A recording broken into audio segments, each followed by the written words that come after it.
Obstructive jaundice is a specific kind of jaundice in which symptoms develop due to some kind of obstruction in the drainage of bile from the liver into the intestine. It has got four features. Number one is pruritus. Number two, pale colored stools. Number three, dark urine, and of course, jaundice. And if the cholangitis is also present along with that, then there will be abdominal pain along with the fever.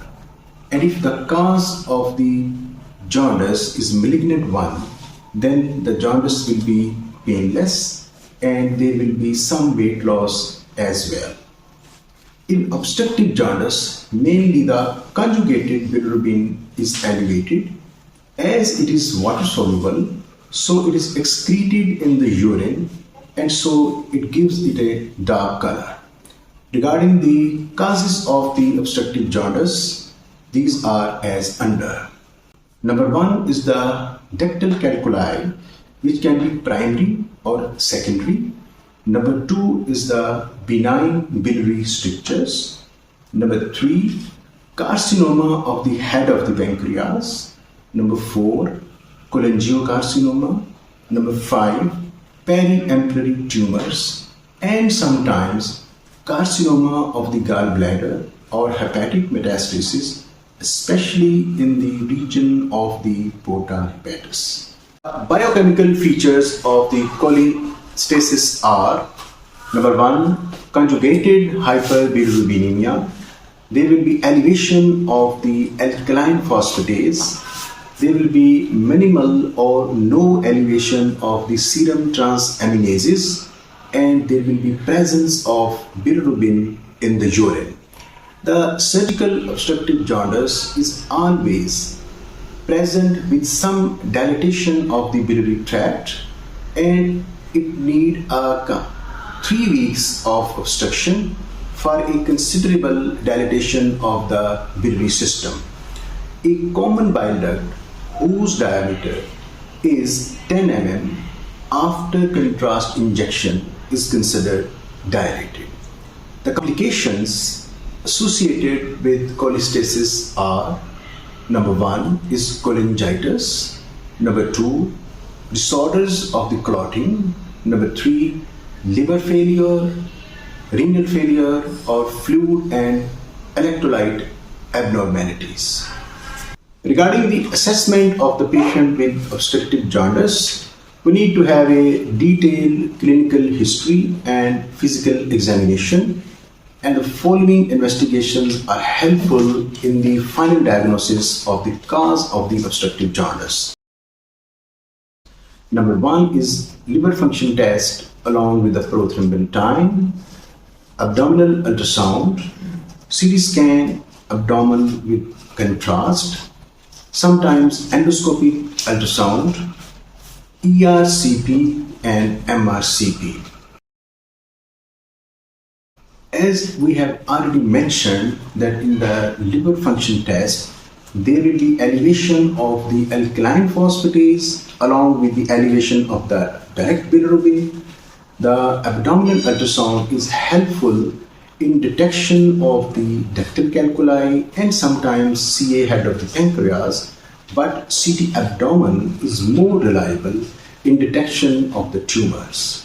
The ERCP has got both diagnostic and therapeutic role in the extraction of the stones, and the MRCP is the gold standard for the detection of ductal calculi, strictures, and tumors. Now the management of the obstructive jaundice. Before embarking upon any management of the patient with the obstructive jaundice, we should answer these three questions. Number one, what is the cause of the obstruction?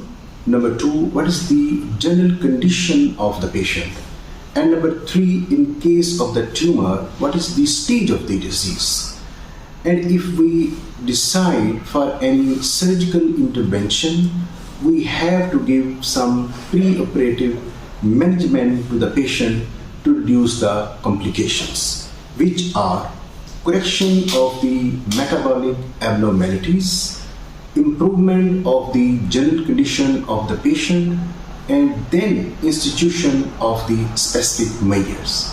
For nutritional support, we need to have plenty of carbohydrates should be given and amino acids should be given, and if the patient is unable to take orally, then enteral or parenteral route can be considered.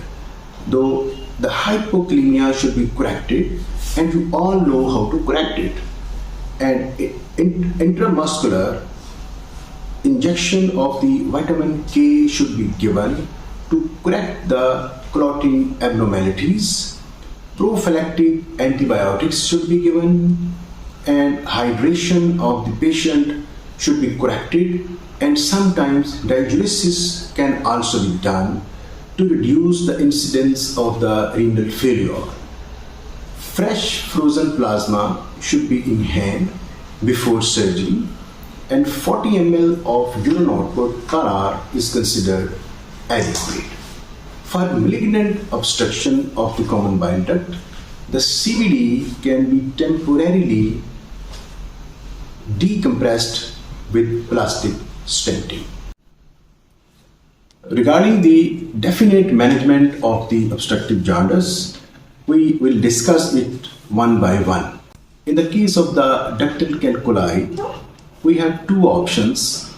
One is the endoscopic sphincterotomy along with the stone extraction, and if the gallbladder is present, then we can do laparoscopic extraction of the stone along with the laparoscopic cholecystectomy.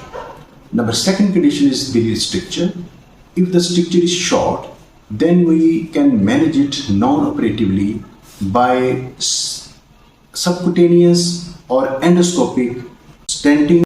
Otherwise, if we opt for any surgical intervention, then we have got the option of Roux-en-Y duodenostomy, choledochal duodenostomy, or Roux-en-Y hepatico-duodenostomy.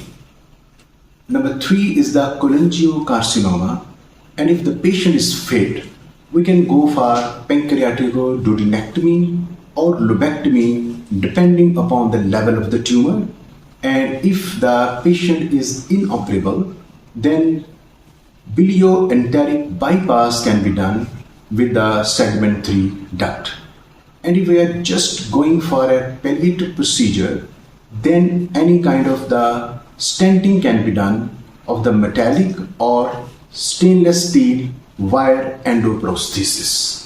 Number 4 is ampullary or periampullary tumors, for which the patient, if fit, then the procedure of choice is pancreatico-duodenectomy, which is also called as Whipple's procedure.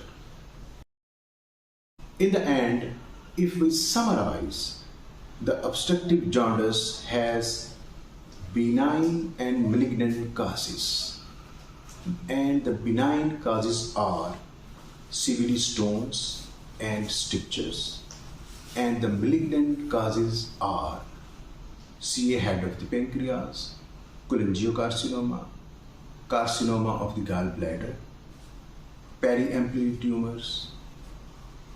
Thank you very much for watching.